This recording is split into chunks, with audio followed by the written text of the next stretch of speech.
Hi, everyone. Thank you so much for joining us. Good morning from Indianapolis, Indiana, and good evening, I think, for those of you who are in South Asia. I see some Middle East folks joining us. We are going to get this webinar started in just a moment.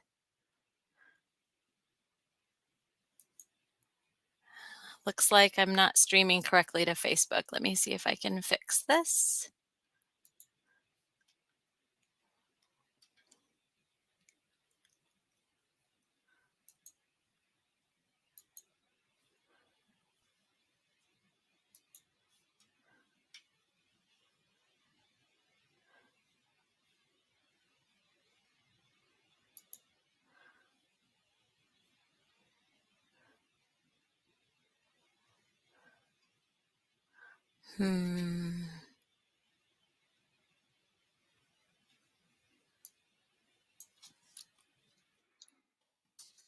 Sorry, slight technical difficulties here. See if that fixed it. Yay, I think we're in business. All right, so thank you everyone for joining.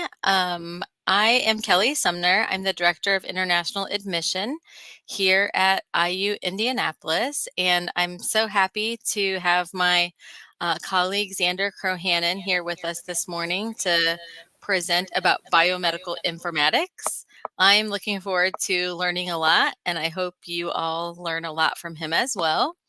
The way the presentation will work this morning, we are streaming live on Streamlab, as well as on Facebook, LinkedIn, and YouTube. Those who are joining us live this morning or this evening will be able to put comments into the chat. So we are monitoring the chat as we go along with the presentation. If you have questions for Xander or you have questions for myself, you can type those questions into the chat and we will come back at the end of the presentation and answer your questions, hopefully. Answer your questions at the end.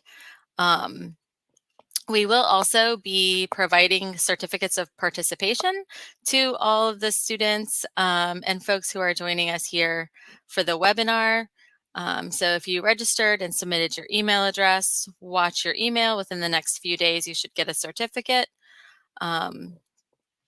If for some reason somebody joins late and you aren't able to watch this live, then you can watch the replay on Facebook and we will send you a certificate after that as well. So I think those are all of the housekeeping notes that I have. So without further ado, I'm going to introduce our star presenter, Xander Krohannon, who is faculty in our Luddy School of Informatics, Computing, and Engineering here at IU Indianapolis.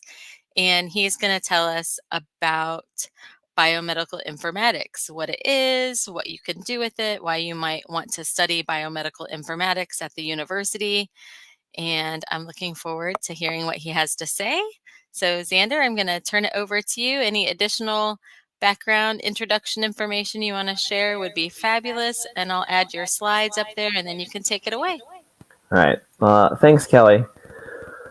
So hi, everyone. I'm Xander Krohannon. I'm new faculty at, Luddy School of Informatics, Computing, and Engineering, and I'm also the program director for the Biomedical Informatics program. I guess a bit of background about me. So I did my undergraduate at a small engineering school in Indiana. I got my undergrad degree in biochemistry and then minored in math. And then went out into industry. I did 2 years in industry, 3 years in government, and then came to IUPUI for, a master's in bioinformatics. Graduated in 2020, which was just a great market to enter. So then I stayed on for my PhD, and then eventually joined the faculty here. So that's just a bit about myself. So without further ado, let's just get into the presentation. So we're going to be talking about the Biomedical Informatics program here at Luddy. So our agenda looks something like this. So first, we're going to answer everyone's questions, and they want to know, like, what is biomedical informatics? Like, what does that mean anyway? Then we'll talk about our program. We'll talk about like what the career outlook is, and then finally, like, what are some of the other unique opportunities that are available at Luddy Indianapolis over other campuses. All right. So what is biomedical informatics? So let's just break the words down, right? So biomedical. So if we look up in the dictionary, it tells us anything relating to activities and applications of science to clinical medicine. So we're looking at, biophysics, biochemistry, chemistry. I'll say all of the, how do we apply these like scientific knowledge, scientific principles to to clinical medicine. And then informatics. This is the science concerned with gathering, storing, retrieving, and classifying recorded information. So again, we're talking about the science of how do we record information, how do we analyze that information, how do we make that information that is stored in a way that is accessible to everyone and useful to the people who need that information. So broad picture, like, what does that actually look like?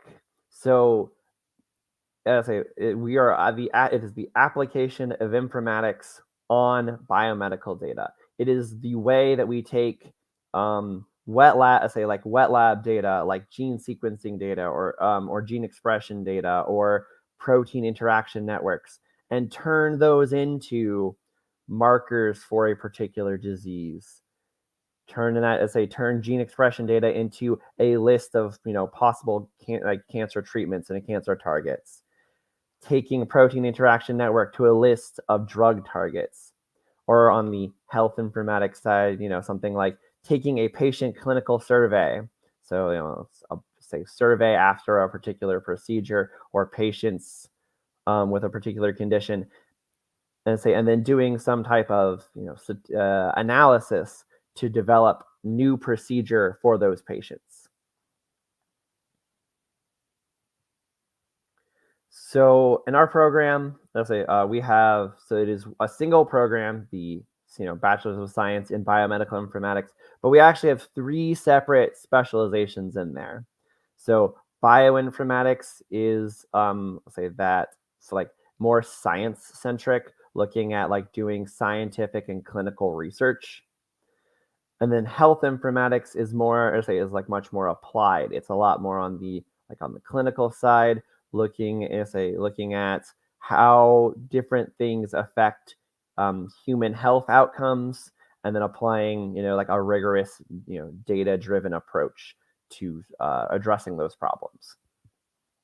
And we also have a pre-medical informatics program for people who are maybe looking at med school, like they want to consider med school, or they want to go to med school, but also maybe don't want to take like a traditional route.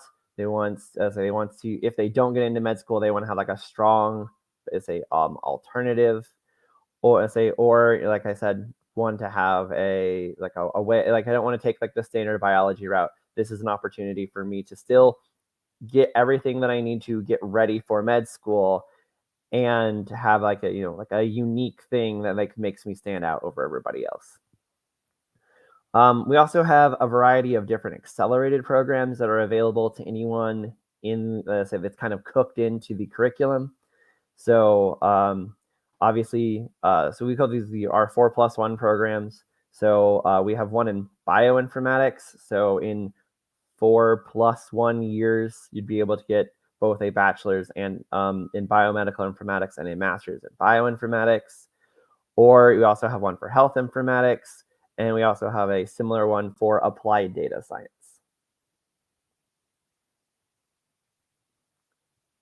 So a bit more information about these different specializations. So I'm throwing a lot of words out here. It's a lot of like technical jargon. So let's try to demystify those, as it were.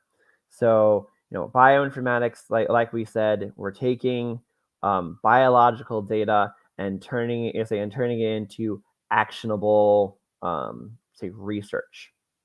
So, this is the tool that you might have heard the term like precision medicine or personalized medicine.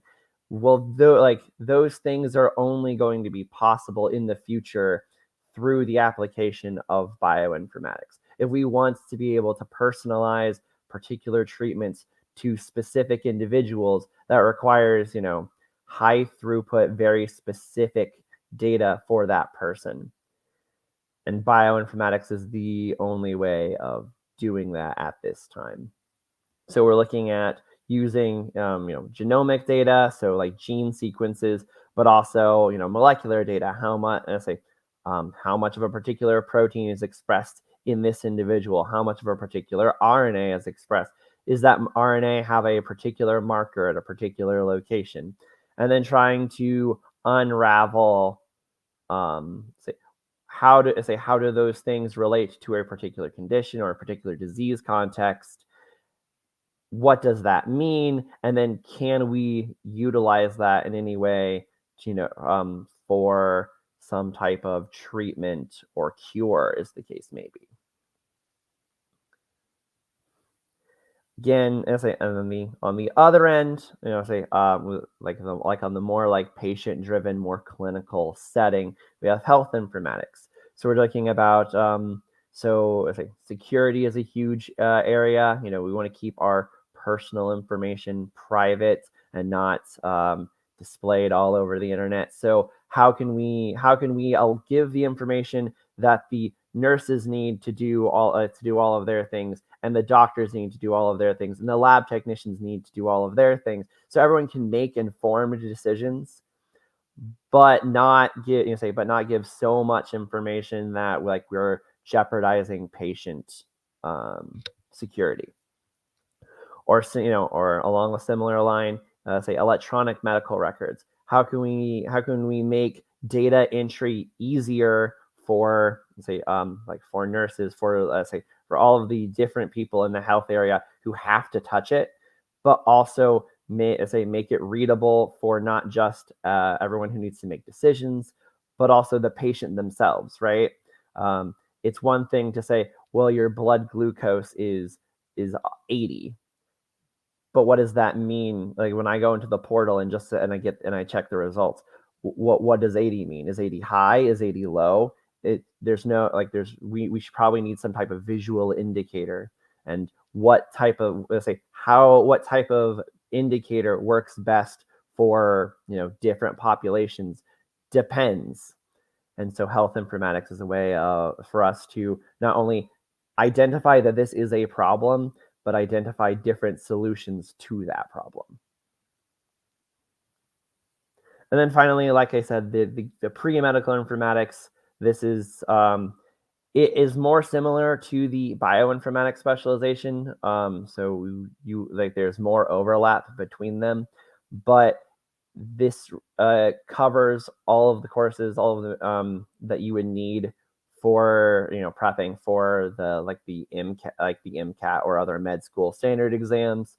So all of that is accounted for. You don't have to do any extra things to make sure that I have to make sure I cover psychology. I have to make sure I cover sociology. I have to make sure I cover all of this. It's all built into the program. You just need to follow the program. All right. So that was like broader picture. Let's just dive in a little. So what information is going to be covered in these programs? So we have a variety of different courses that are shared by all of the specializations, because we are laying down because while you were doing different applications, the core of the program is the same. So a mathematical foundation of informatics, laying down the basic math that that you'll need to be using. Information infrastructure 1 and 2. This is our Python programming course, going over everything from what are variables and what is programming, to utilizing standard Python libraries and modules for in-depth data analysis and data visualization. Data fluency is another class talking about the different types of data, like what are the standard data formats, how do we navigate those formats, how can we load that data into the computer? How does it go from data being collected nebulously somewhere to being stored on a website? How do websites work? So that so that we understand, like, if a link doesn't work, why isn't it working, and how can we fix it?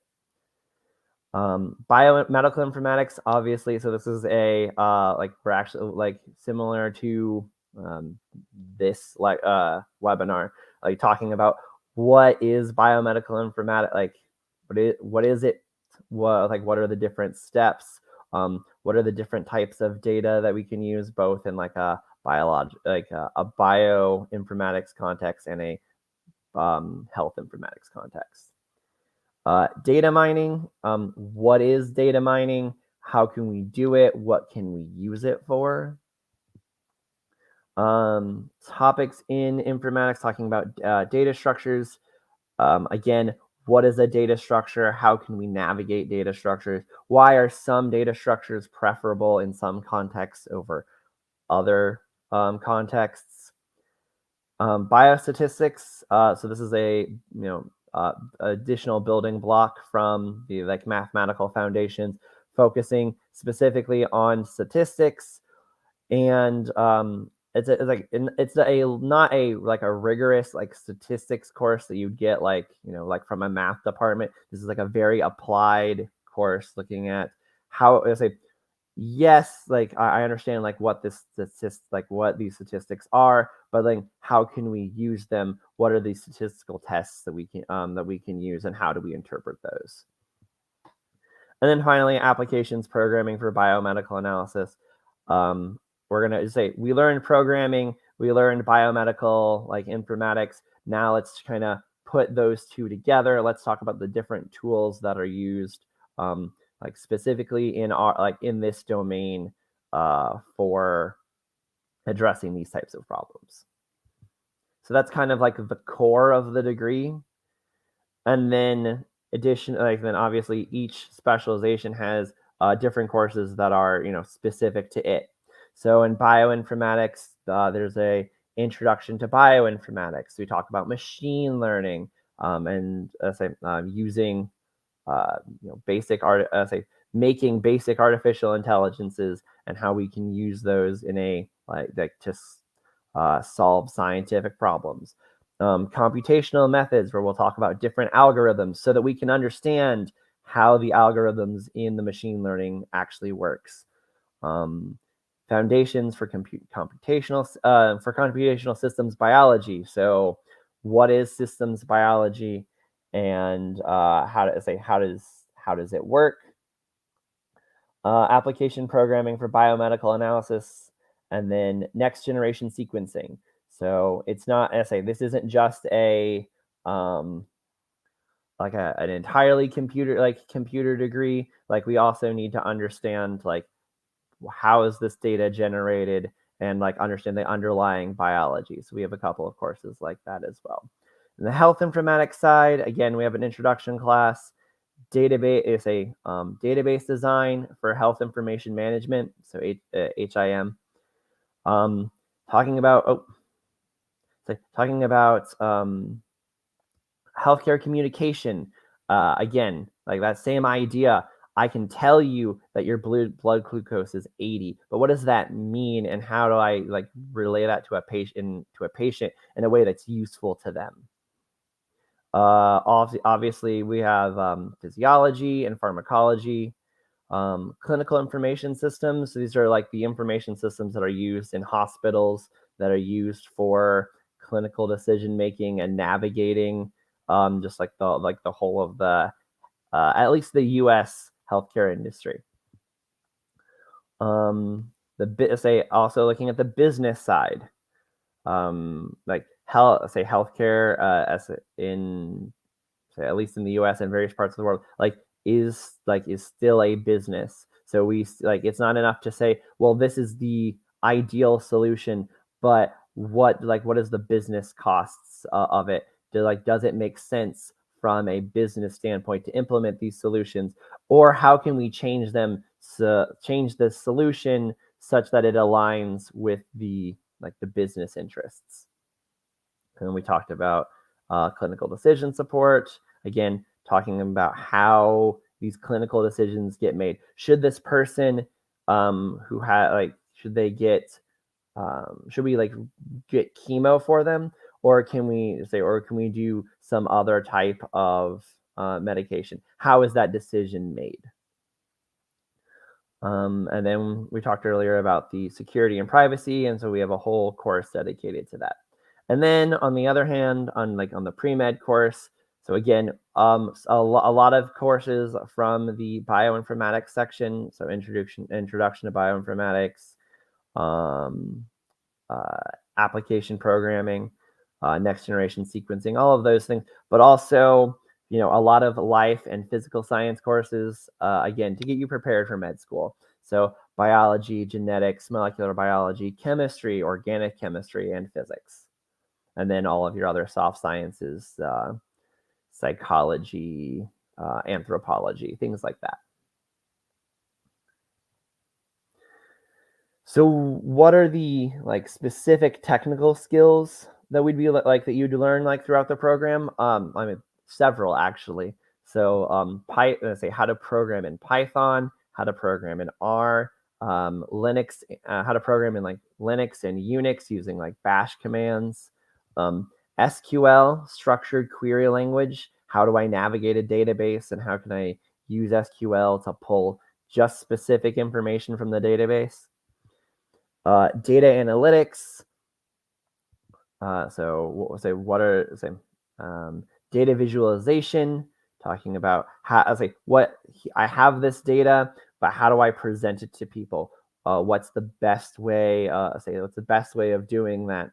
If I have a visualization, how can I interpret it? What is it telling me?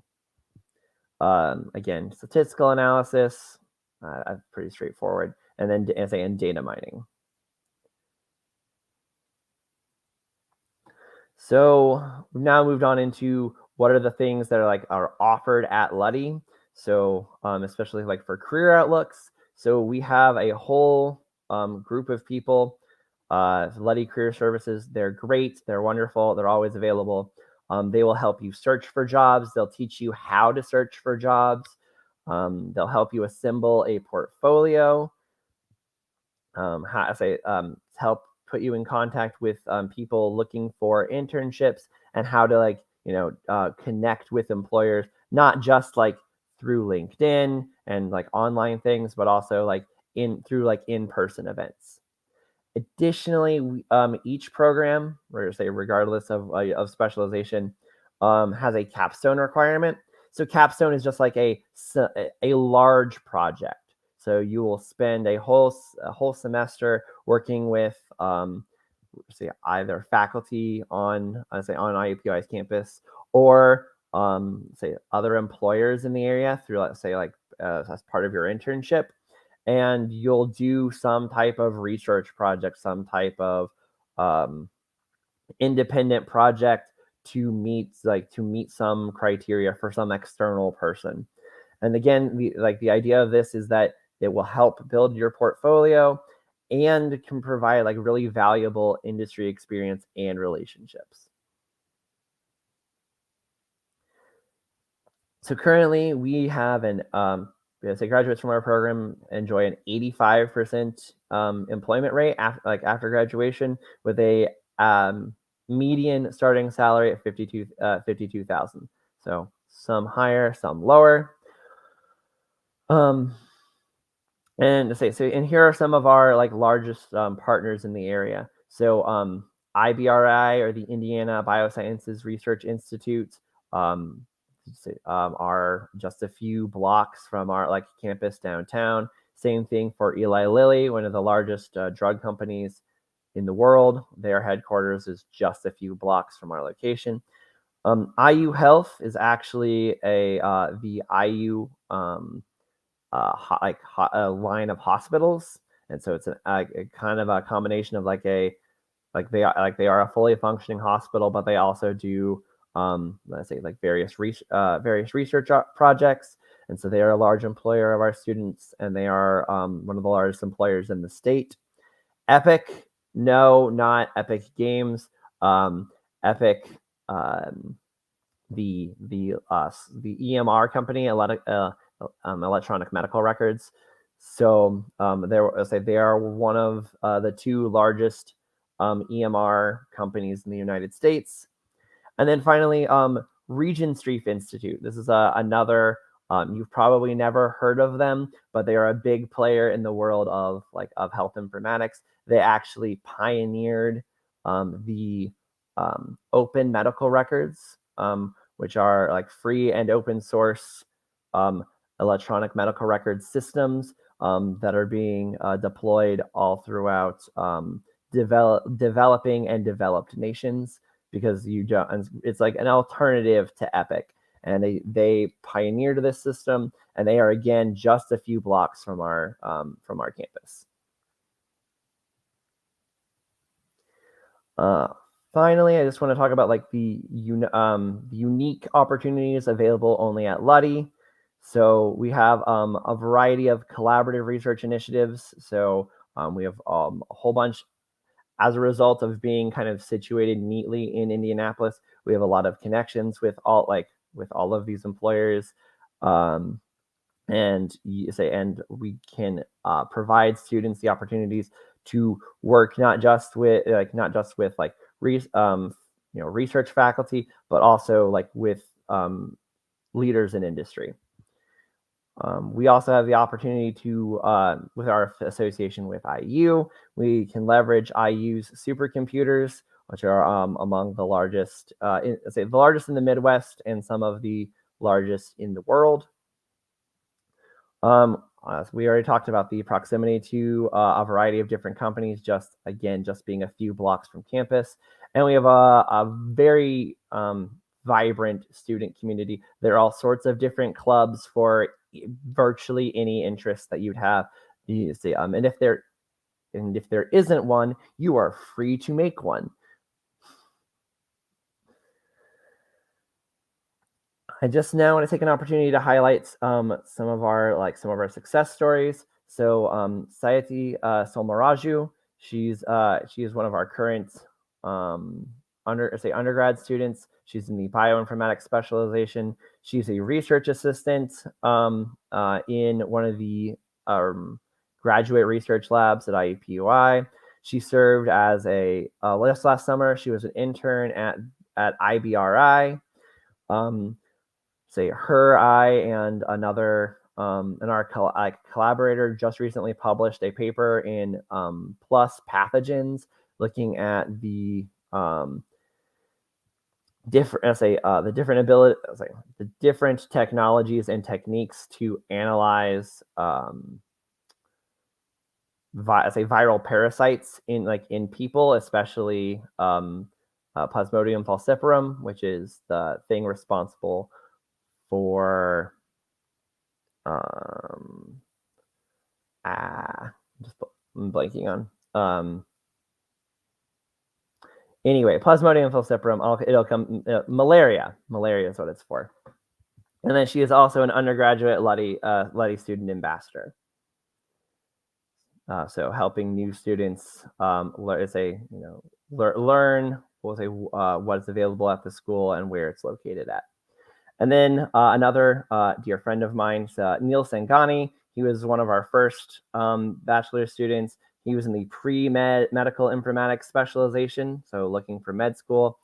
And he also got a minor in biology and completed the 4+1 program, and so he got his master's in bioinformatics. He's currently a research analyst at the Stark Neuroscience Research Institute with the IU School of Medicine. So he's doing that while he finishes up his med school applications. He was also a research assistant at IUPUI. He has published work in science immunology, in which he was the first author. So he did not just most of the data analysis, but he actually wrote the paper. Submitted it to the journal. Got the comments from the reviewers, made the changes, submitted it back to them, and eventually got it published.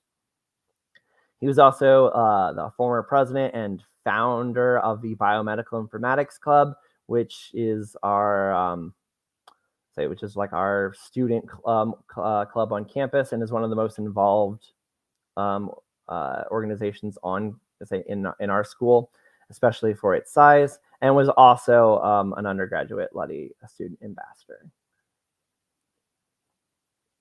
All right, so at this time, I'll just open it up for questions. Again, if you need any information about Luddy, I have our website here, or you can just scan the QR code on your screen, and that will bring you to our website, and you are welcome to look around. Thank you so much, Xander. I feel like I learned a whole lot about biomedical informatics from your presentation, and it looks like there were a couple of questions that were posted in the chat that Taylor was able to answer in the chat, so that was super helpful. Thank you, Taylor, for doing that for us on the back end. I think I'm going to just switch slides really quickly, and I'm going to jump in and give just a brief overview of IU Indianapolis, some information for students who are thinking about submitting an application to come and study here, hopefully biomedical informatics or something equally exciting. So I'll do that, and then we'll pop back over to the questions in the chat and see if anybody has any questions specifically for Xander about his presentation or anything in his field, or anything about the process to apply. So I'm going to share my screen here.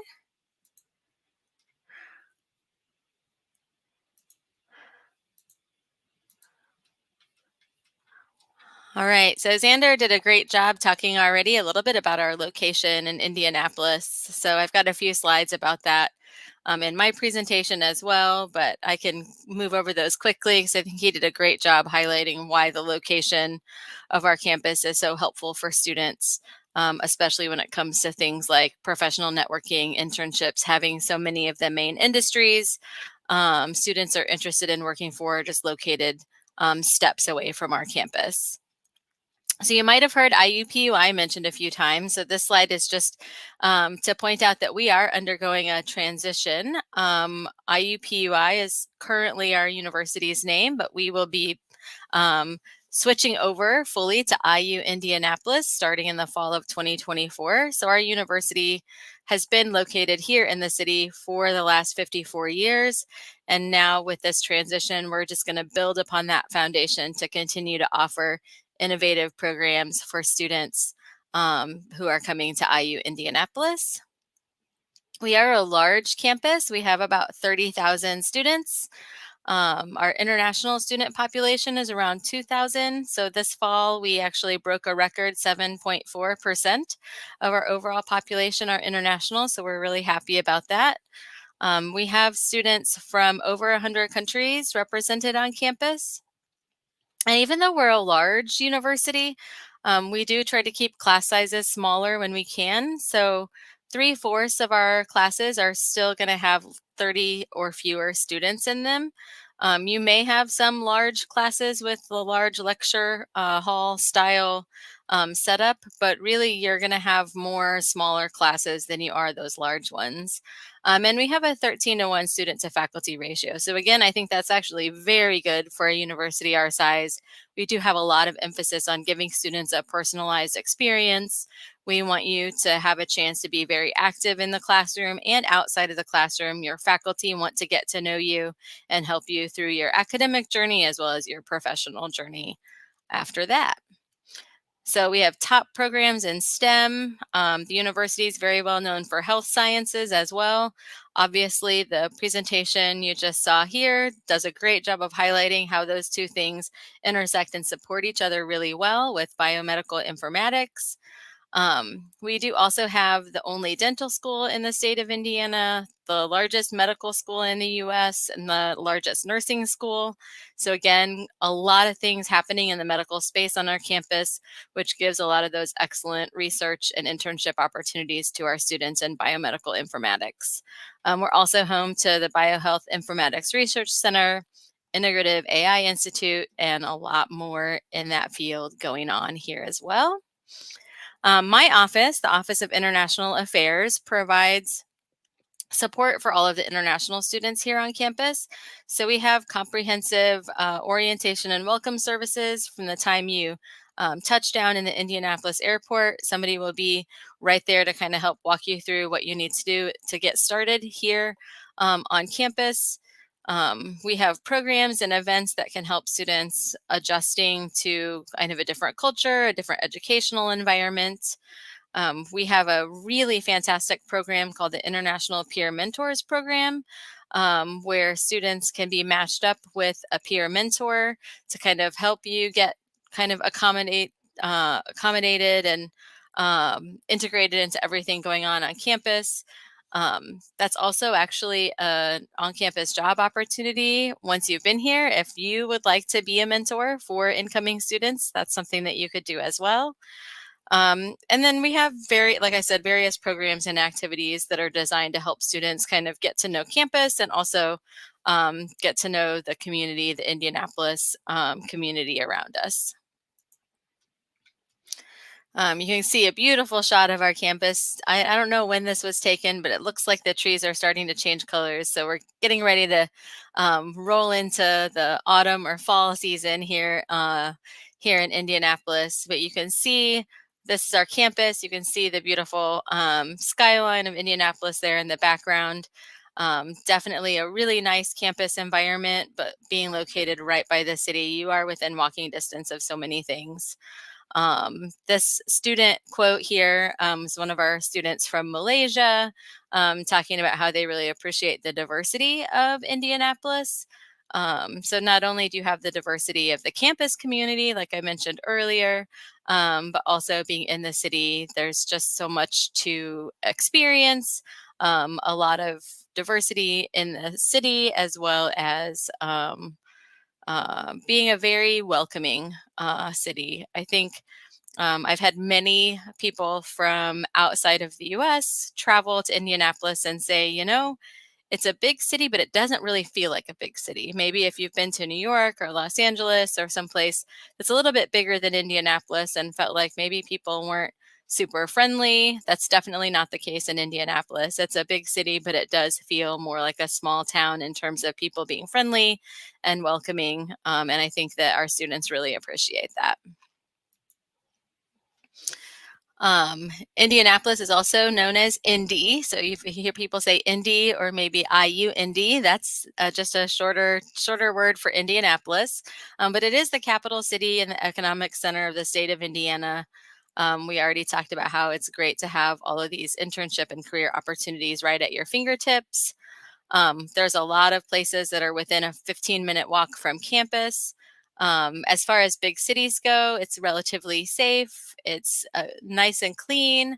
And I think affordable is a big reason why people choose to move to Indianapolis, why people choose to come to IU Indianapolis, because we do have a much lower cost of living in the middle of the United States compared to maybe the East Coast or the West Coast. We do have a lot of sports going on in our city. So in addition to all of the industries and businesses and things that were mentioned earlier, if you are a sports fan, we have pretty much anything you could want, including the Indy 500, which is the world's biggest one-day sporting event. My advice to all students is even if you don't really like race cars, you have to go to the Indy 500 when you're in Indianapolis at least once just to experience the excitement of that. But in addition to sports, we have the zoo is actually within walking distance of campus, lots of museums, bike paths, restaurants. We have the Indianapolis Symphony downtown. So lots of recreational kinds of things for you to do in the city. I mentioned fall is coming. We do have all 4 seasons. So it does get cold and snow in the winter. It does get hot in the summer. But I would say we most of the time luck out without having too many extremes on either side. My favorite seasons are spring and fall because I like the more mild kind of in between kind of weather. So I'm looking forward to this upcoming season. In terms of cost of attendance for IU Indianapolis, and this information is also available on our website, so you can go back and check on this later. But the total cost of attendance for a year is right around $52,000. So that includes tuition fees, books and supplies, health insurance, housing, meals, all of that good stuff all together. We do have scholarships that will help reduce that cost. My best advice to students when you're looking at costs and comparing universities is make sure, in addition to kind of the sticker price, make sure you also pay attention to scholarships. We do offer admission-based scholarships that are awarded automatically at the time of admission, so you don't have to do anything extra or special for those. They're automatically given to you. They range from $5,000 to $10,000 per year. Then there are some additional scholarships students can apply separately for. Sometimes there are department-based scholarships, as well as competitive scholarships through our honors college. So all of that information is on our website as well, if you'd like to look into that a little bit more. I'm just going to quickly, it looks like I had a couple of questions in the chat that were asking about the application process. So if you're interested in applying, like most schools in the US, you can apply during your final year of secondary school, your final year of high school. So if you are in your final year now, then you can apply now. Our application opened on August 1st. All you have to do is submit your application along with the application fee. We do have two options. So you can apply using the Common App, or you can just go on our website and click on Apply Now and apply through what we call Apply IU, which is our IU specific application. And then you're going to submit your transcripts, your high school or secondary school transcripts, grades, results, depending on what system you're in. Some of those terms are a little bit different, but what we want to see is students that have about a B average or higher throughout their high school career. So we're looking at 9th, 10th, and 11th grade. Typically, sometimes that can vary a little bit, but if you're not sure, we will tell you exactly what you need to submit once you apply. We do require proof of English proficiency. So typically that's TOEFL or IELTS or Duolingo scores. We do not require SAT or ACT. So we are test optional when it comes to SAT. You do not have to submit those. They are not required for admission or for scholarships.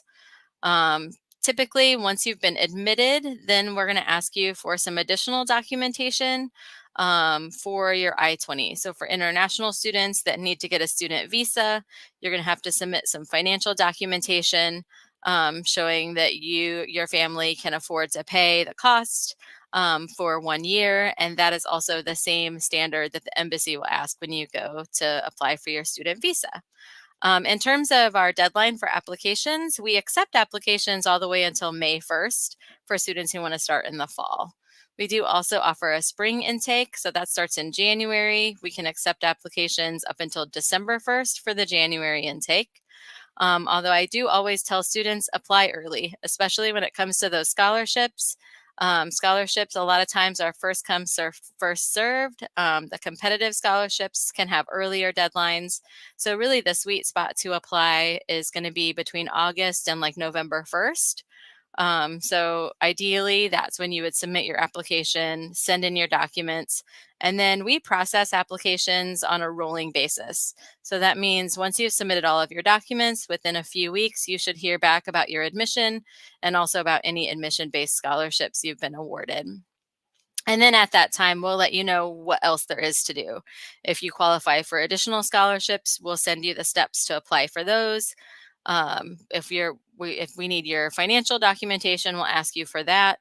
And again, one of the biggest pieces of advice I can give to high school students is once you've applied to universities, make sure you're checking your email, make sure you're checking your spam mail, make sure you're logging into your application portal, because those are all the ways that we're going to communicate with you about these additional opportunities. You don't want to not check your email and then miss a scholarship deadline and find out you could have had an extra $5,000 or an extra $10,000, but you missed the email about it. So make sure you get yourself in a habit of checking that daily. That's probably not going to go away for the rest of your life. You're going to be having to check your email daily once you're a college student and then on into the professional world as well. So it's good to get used to that now. A few more statistics. I actually just saw our US News and World Report rankings moved up a little bit. So we're ranked number 201 for the national universities in the US, which is the top 5% in the US. So that's fantastic. We've got some other good numbers here. We've got that employment rate from the Luddy School of 88% of graduates are employed in the field or have gone on to grad school.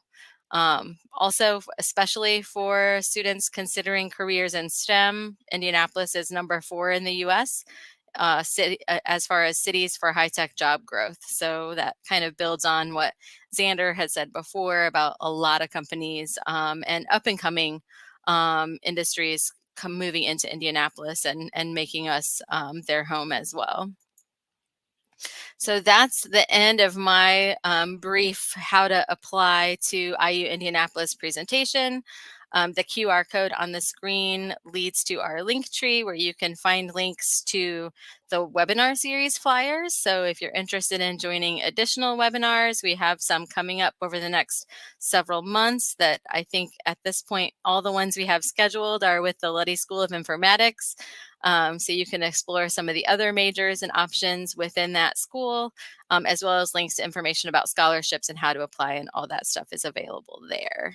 So I think I'm going to leave that up on the screen for just a minute and pop over into the chat and see what kinds of questions there are to answer there. So feel free, if you haven't already typed a question into the chat and you have one, either a question for me or a question for Xander, now is your chance. It looks like there was one question about whether we need to take any exams given by the Nepali government, like common entrance for pursuing higher education. So we actually don't require any outside exams other than what you're required to take as part of your high school curriculum. So the only exception to that would be like the English proficiency, like I said, TOEFL or IELTS. So if there's a university entrance exam in your country, you don't have to take that if you're applying to come to IU Indianapolis. Or I would say most US universities probably aren't going to require that. If it's a required part of your high school curriculum, then yes, you would need to take that and submit those results to us as proof of finishing high school from your country. But in terms of test scores, really, the most important thing to remember is the English proficiency, and the SAT is optional for IU Indianapolis, at least. Let's see. What do admission officers actually look for in students who want to pursue higher education here? That's a good question. I would say it depends on the university. So some universities are going to be very highly selective, and they're going to have a pool of students, and they kind of compare the students to each other and only select a certain amount of students for a small number of available seats. That's not us. And actually, that's not most universities in the US. Most universities in the US are not comparing students to each other. I think that's a common misperception. Most universities are evaluating each individual student on their own, making sure that student meets our admission criteria. At IU Indianapolis, we really are looking primarily at your high school academics and your English proficiency. Those are the most important things. And we're not necessarily comparing you to all the other students. We're just trying to establish, based on your application, your high school records, the information that you've submitted, that you're going to come here and you're going to be successful and you're going to be a contributor to our campus community. We want students to come and be involved. We want them to take advantage of the opportunities like the student clubs and organizations, like the research opportunities. We want them to be out and about and involved in the Indianapolis community. Those are the things that we're looking for. In the case of IU Indianapolis, if you are in the running for one of the competitive scholarships, for example, that's where some of your extracurricular kinds of activities may come into play, leadership opportunities that you've had in high school. You'll have a chance to talk about those either in an essay or an interview for some of those competitive scholarships. But really, when it comes to admission and the merit-based scholarships, we're really looking at your academics. The highest number of scholarships. What is the highest number of scholarships your university provides? So I mentioned our merit-based scholarships that we offer that range from $5,000 to $10,000 per year. Probably the highest amount of scholarship a student could get is the top competitive scholarship that's awarded from the Honors College. Actually covers full tuition as well as some money towards housing and meals. But they only award one of those each year. So that is the top scholarship, but it is pretty competitive.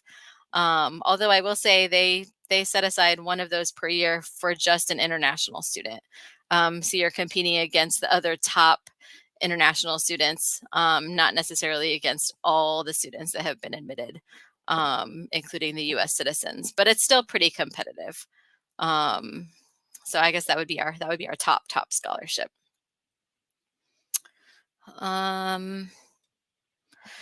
So it looks like there was a question. Taylor answered it a little bit in the chat about co-ops.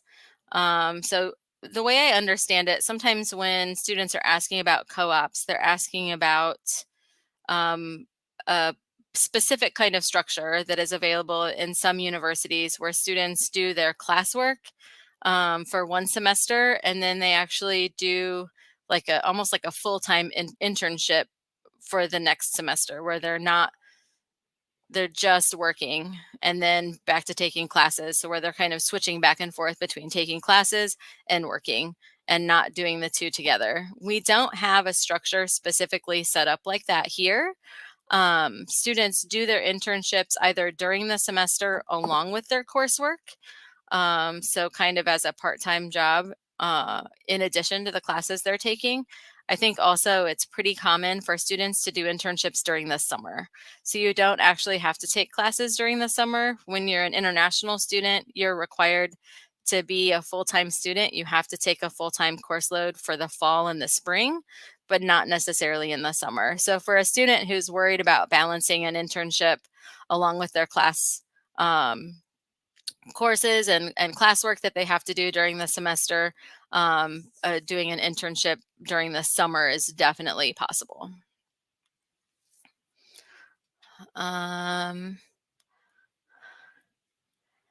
So there's a student asking about scholarships in the spring semester. And how does that work? Is it a myth or is it real? So this is another one of those questions. I think sometimes we feel sometimes a little frustrated, and you guys might sometimes feel a little frustrated with the answer. It depends. Every university is going to structure this a little bit differently. Some universities offer a spring intake, some do not. Some only offer fall intake, and that's it. You either come in August or you have to wait until the following August. Here at IU Indianapolis, we do have 2 intakes for incoming freshmen. You can start in August or in January, but we only offer those merit-based scholarships to students who apply or are admitted to the August intake for fall only. The only potential exception for that is if you applied to start in August and then for some reason you aren't able to get here in time, maybe there's a delay with your visa, something happens and you need to defer and you need to come in January instead. A student who defers their admission does still get to keep that scholarship. But students who apply for January are not awarded the merit-based scholarships, only for students who apply and are admitted for August. But I know for a fact that that is not necessarily the same at every US university. So that's where it really becomes important for you guys to do your research up front. Make sure once you narrow down your list of universities to apply for that you really are on top of those deadlines, those requirements, and that you know those nuances, right? If you're going to apply for January and that works the best for you, then you want to make sure that you are specifically looking. And if you can't find it on the website, reach out and ask. please don't be afraid to send an email and ask a question. That's why I do this job. I love to help students answer their questions, walk them through the process. We have whole teams of people who are here to answer your questions. So don't be shy. Definitely reach out. I would always prefer a student who is a little more over communicative than one that just doesn't ask any questions and then ends up maybe missing out on a deadline or missing a piece of the step in the process because they didn't ask. So please don't be afraid to reach out to us or to any university that you're interested in and ask if you can't find the information easily on their website. There's a question, is biomedical informatics considered a public health degree or a STEM degree? That's a great question. I'm not sure if you're asking about specifically, is it a STEM degree in terms of, is it eligible for the OPT STEM extension? Taylor, do you know the answer to that question off the top of your head?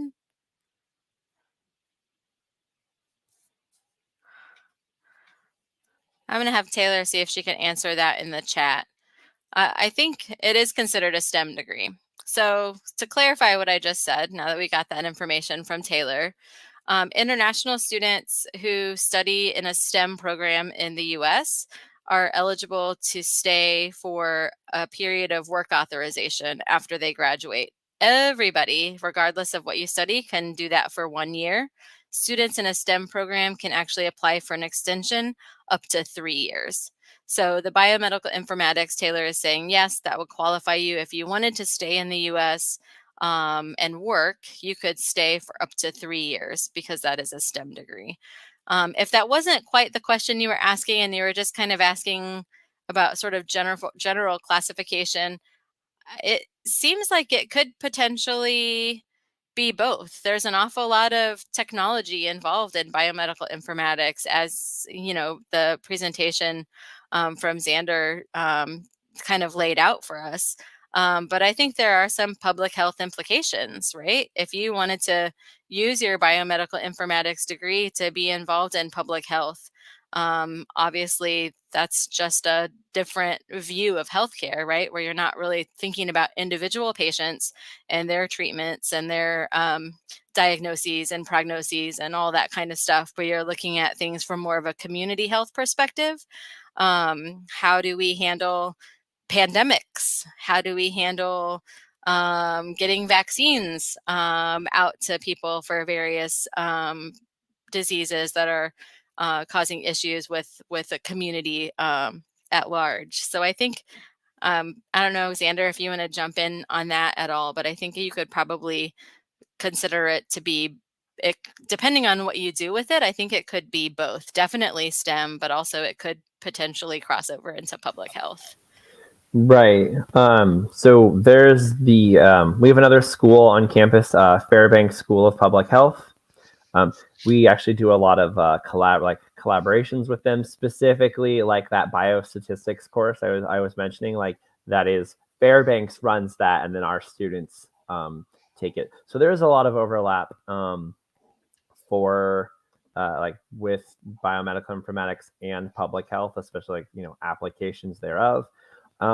And you can kind of lean into that as much or as little as you would like, and regardless of which specialization you actually choose.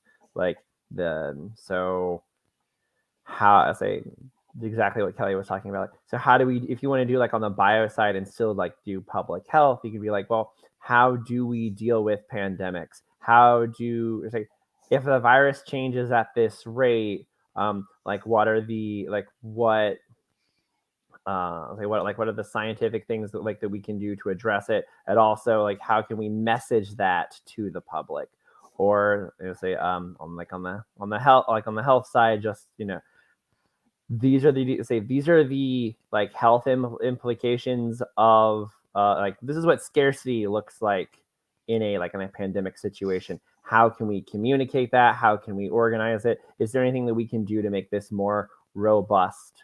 So that there, like I said, you can, regardless of your specialization, you can lean into I want to do like more public health applications, or I'm less interested in public health applications. Awesome. I think I saw one other question in the chat that hasn't been answered yet, so I'll just answer that really quickly. I think we're about at the time, so if anybody has any last questions, feel free to type those in the chat. But one student was asking, how does IU Indianapolis support students in their career development and job placement? So I think just circling back during Xander's presentation, he talked about the Luddy Career Services Office.